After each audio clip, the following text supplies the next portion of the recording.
So I want to come on here and answer some questions because I have people asking me all the time, like, wait a second, how can you be, I'm 55 years old, and how can you be so flexible and so mobile and stuff like this? Well, first of all, I want to talk to you about this first of all, I don't really sit in chairs. There's chairs there, but I sit here. First of all, the reason why I got my flexibility back after 2 knee surgeries really quickly, especially the second one because it was just trimming the meniscus, is because I sat on the floor. So if you see this, I'm gonna back the camera up. When you see this like this, okay, I'm sitting like this. Obviously at the beginning, right after knee surgery, I was more like this. And then every day I would sit like this, and even throughout the day, my knee, I would slowly be able to do this, and then the next day I would sit down, I'd be like this, and then I'd be able to, until I think it was 10 days after the meniscus trimming, there's a word for it, I was like this, and my doctor was like, how did you get this way so quickly after the surgery? And when I sit in the floor. I sit in the floor all the time. This is how I sit. I might lean up against these pillows, but then there's also me getting up. This is strengthening the muscles. When you're getting up and you're like, and then I sometimes sit like this. And you might not be able to get there right now. But the thing is, if you were just like, get here, or here, until you got down to here. If I'm watching something on YouTube or Netflix or something, back this up. So as a kid, I would sit like this and watch TV. This was my normal thing as a kid. So I'm happy that as a kid, I was a dancer, so I was always dancing, I was always stretching, all this stuff.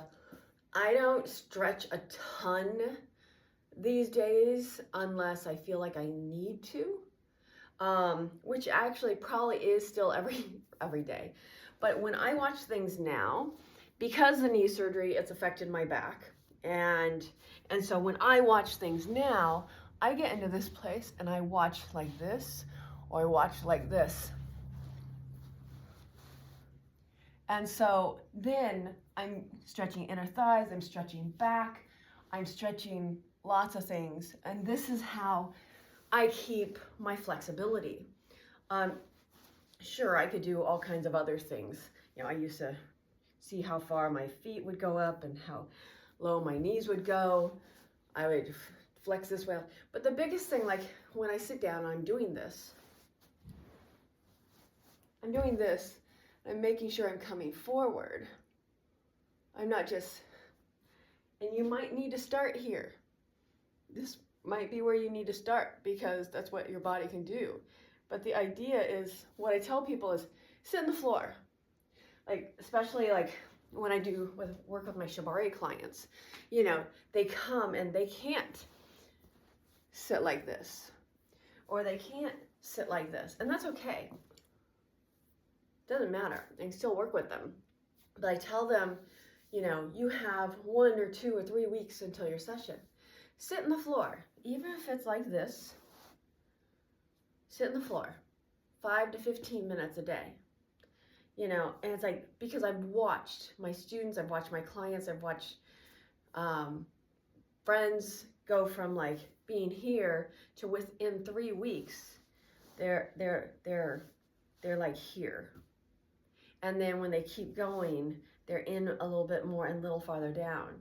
Now, you might not ever get to where I'm at because I've been doing this my whole entire life, and just because the fact that we're all structured different muscles, different everything.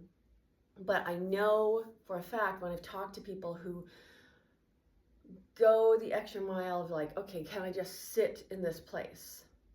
Can I sit here and go from here to here? And then maybe the next week go from here to here.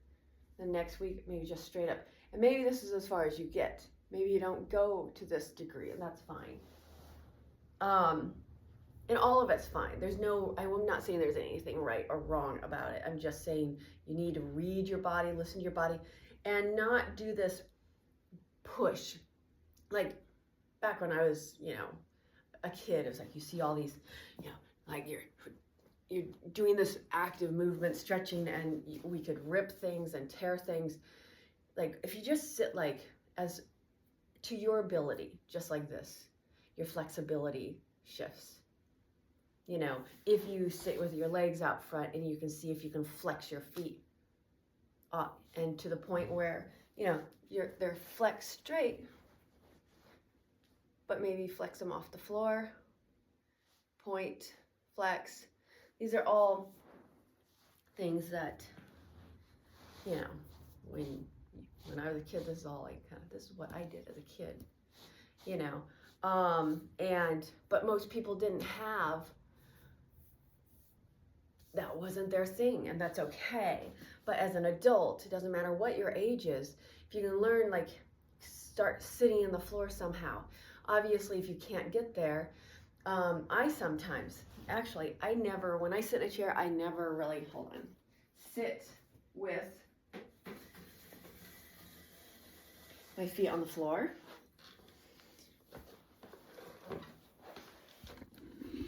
There we go. So I sit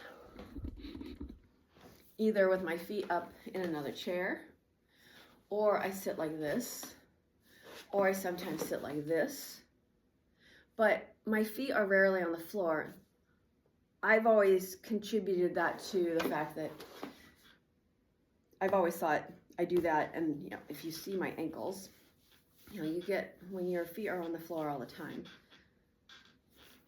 your ankles can swell, and that takes away, because if your feet is always at the level of your body, then they don't swell. And with swelling comes less mobility also.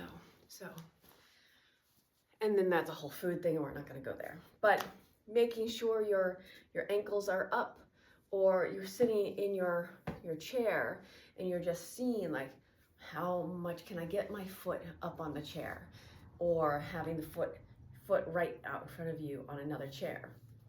So these are just really little simple things that probably don't feel simple to you at the beginning. So I'm not saying they're going to feel simple at the beginning. At first you're going to be like, oh, this kind of hurts or it's uncomfortable. And what I'm going to say is know the difference between negative pain and positive pain. We're wanting to keep in the good pain, positive pain area. And the good positive pain is when you do this and you're like, oh, it's all, oh, okay. Right there. Okay. Oh, and breathe there. Whew, that's good. A little farther. Oh, no. So it's finding the place where you can still breathe fully and be in that space. It might be gotten comfortable because you're holding your legs off the ground, or maybe you're here and you're trying to straighten your back a little bit more, because when you're doing this stretch, it's not rounding your back. It's like your back is straight and you're coming down.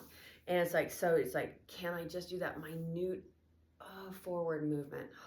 Oh, is there negative thing? It's kind of like when you go to get a massage and somebody takes an elbow and you kind of jams it into your back, and you're like, oh yeah, it feels really good. It's like you can't breathe. That's too deep. That's negative pain. Actually puts the muscle into shock. And then you'll feel it being in shock for 3 days, and then it'll cramp down really tight, and then you'll need another massage. Whereas when you let the muscle when you can totally breathe into the muscle as it stretches or as it relaxes, then that's when flexibility and relaxation and everything happen in the body. So when you're doing something like this, and you're most likely going to be more like this, and you might be like this, and you're probably like this, you're like, okay, this is uncomfortable, but I can still breathe through it.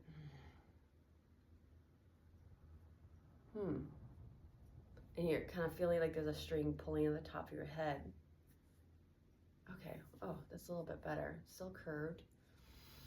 Go ahead and breathe. Oh, let me see if I can go a little farther. Ooh, that's bad. Come back. So it's like you don't want to get into that struggling, like painful, let's push through it. It's not, it was like when I was a teenager, it was like no pain, no gain. It's like, no, we're not in that. We're in, can you relax into it so your body can let down its defenses and so your body can really just relax into it. And then you become more and more mobile. So I hope that helps. Have fun, enjoy, and if you have any questions,